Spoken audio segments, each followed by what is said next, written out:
Good evening everyone.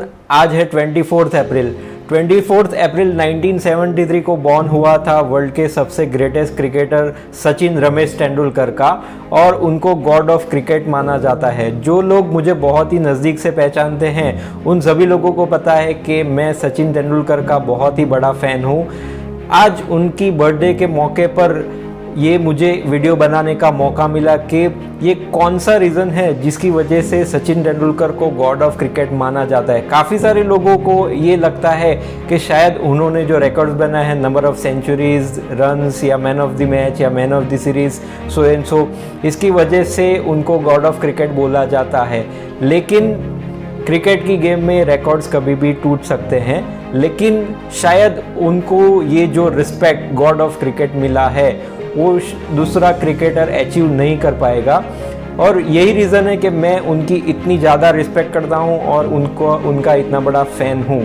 तो कौन से वो रीज़न है जिसकी वजह से उनको इतनी सारी रिस्पेक्ट मिलती है रिकॉर्ड्स के अलावा, तो आज मैं उसके ऊपर बात करना चाहूँगा। आई होप ये वीडियो आपको बहुत ही अच्छा लगेगा। तो सबसे पहला पॉइंट है कमिटमेंट। जी हाँ, सचिन तेंदुलकर क्यों क्रिकेट में आए? The reason was 1983 world cup, क्योंकि 1983 में सचिन की एज थी सिर्फ 11 साल, और तब उस टाइम पे कपिल देव और उनकी टीम ने वर्ल्ड कप को जीता था। तो उसी टाइम पे सचिन के माइंड में एक कमिटमेंट हुआ था कि मुझे भी आगे जाके टीम इंडिया के लिए खेलना है और इंडिया के लिए वर्ल्ड कप जीतने के लिए आना है।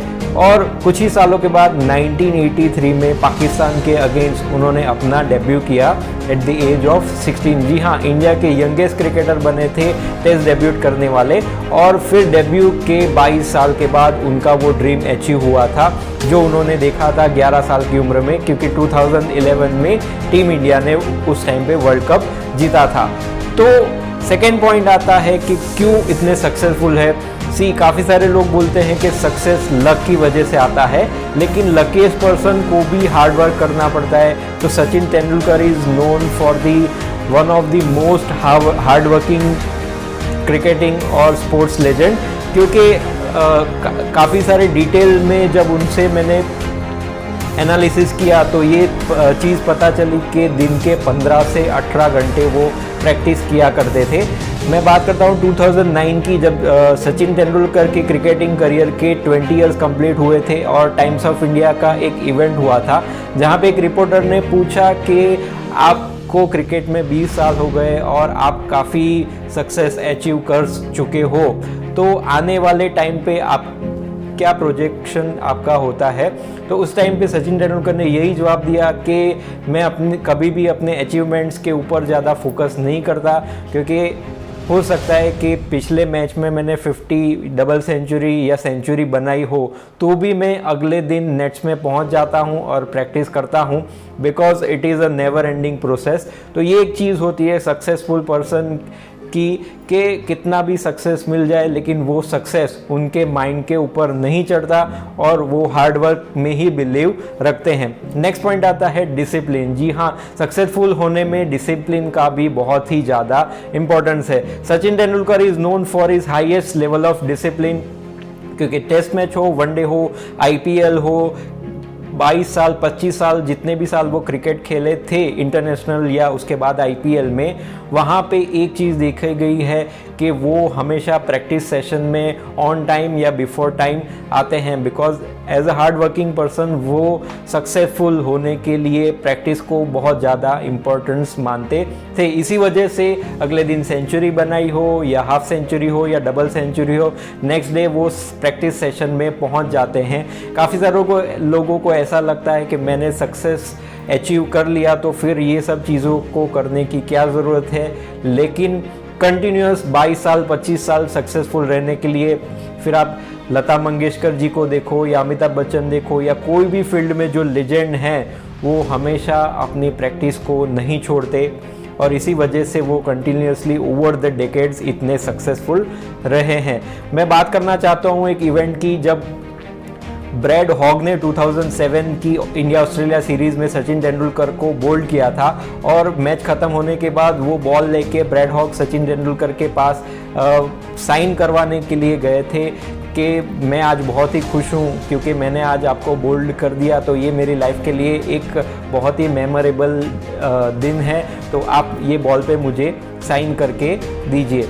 तो उस टाइम पे सचिन तेंदुलकर ने उस बॉल पे लिखा था कि ये दिन तुम्हारी लाइफ में फिर से नहीं आएगा, और वही चीज़ सचिन तेंदुलकर ने आगे जाके प्रूव कर दी। बिकॉज उसके बाद सचिन तेंदुलकर और ब्रैड हॉग साथ में 35 से ज़्यादा मैचेस खेले, लेकिन एक भी मैच में ब्रैड हॉग सचिन तेंदुलकर को आउट नहीं कर सके। तो ये एक चीज़ होती है कमिटमेंट, ये एक चीज़ होती है हार्डवर्क। नेक्स्ट इंसिडेंट है 1999 का।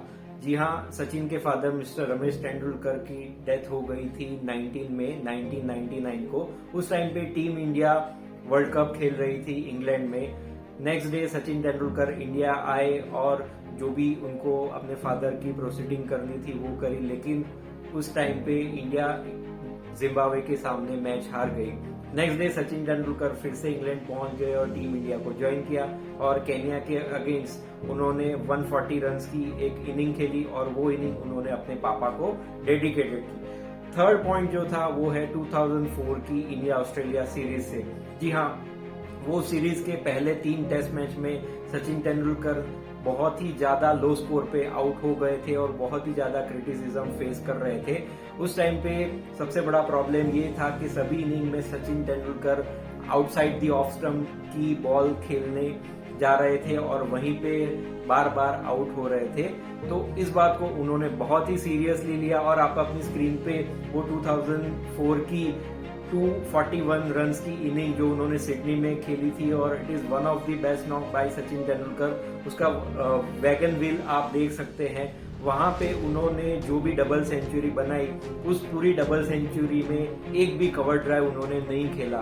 तो ये एक कमिटमेंट है कि वो अपने गेम को कैसे हर बार इंप्रूव करने में और अपनी गलती को सुधारने में किस तरह से कमिटेड थे। नेक्स्ट पॉइंट है how we face criticism and sledging. Sachin Tendulkar को कई बार न्यूज़पेपर में या मीडिया में या काफ़ी सारे ऐसे कमेंट्स आते रहते थे कि इन 2005, 2007, 2009 जहाँ पे वो फॉर्म में नहीं थे, और मीडिया हर बार यही क्वेश्चन उठाती कि क्या सचिन तेंदुलकर को रिटायर हो जाना चाहिए। लेकिन हर बार आगे की तरह उन्होंने कमबैक करके दिखाया और मीडिया को उन्होंने फेस किया, ना कि अपने स्टेटमेंट से, अपने परफॉर्मेंस से, और उन्होंने हर बार इंडिया के लिए मैच विनिंग इनिंग्स खेली। और काफ़ी सारे लोग जानते हैं कि सचिन तेंदुलकर को अंपायर से भी काफ़ी बार गलत आउट किया जाता था, लेकिन वो कभी भी अपना जो एंगर शो नहीं करते थे और एकदम सॉफ्ट स्पोकन और पोलाइटली वो बिहेव करते थे। तो ये भी एक लेजेंड के लिए प्लस पॉइंट हो सकता है। नेक्स्ट पॉइंट है वो बहुत ही ज़्यादा डाउन। नेक्स्ट पॉइंट है फाइट अगेंस्ट इंजरीज। जी हाँ, सचिन तेंदुलकर के क्रिकेटिंग करियर में उन्होंने 20 से ज़्यादा ऑपरेशन करवाए थे, चाहे वो टो इंजरी हो या टेनिस एल्बो की इंजरी हो या शोल्डर की इंजरी हो। लेकिन एक वॉरियर की तरह हर बार उन्होंने स्ट्रांगली कमबैक किया और क्रिकेट को पैशन की तरह फॉलो किया, और हर बार आगे से ज़्यादा स्ट्रांगली उन्होंने परफॉर्मेंस दिया। तो ये एक लेजेंड की भी क्वालिटी होती है कि अपने अगेंस्ट में जो भी प्रॉब्लम्स या हर्डल्स आते हैं उसको आप किस तरह से फेस करते हो। और लास्ट पॉइंट है ग्रेटिट्यूड। ये भी एक बहुत ही इंपॉर्टेंट पॉइंट है, क्योंकि जितने भी फेमस पर्सनालिटी है लाइक लता मंगेशकर, अमिताभ बच्चन या MS धोनी या विराट कोहली, हर एक क्रिकेटर या हर एक सक्सेसफुल पर्सन की सक्सेस स्टोरी में कोई ना कोई कोच, कोई गुरु का रोल इम्पोर्टेंट होता है।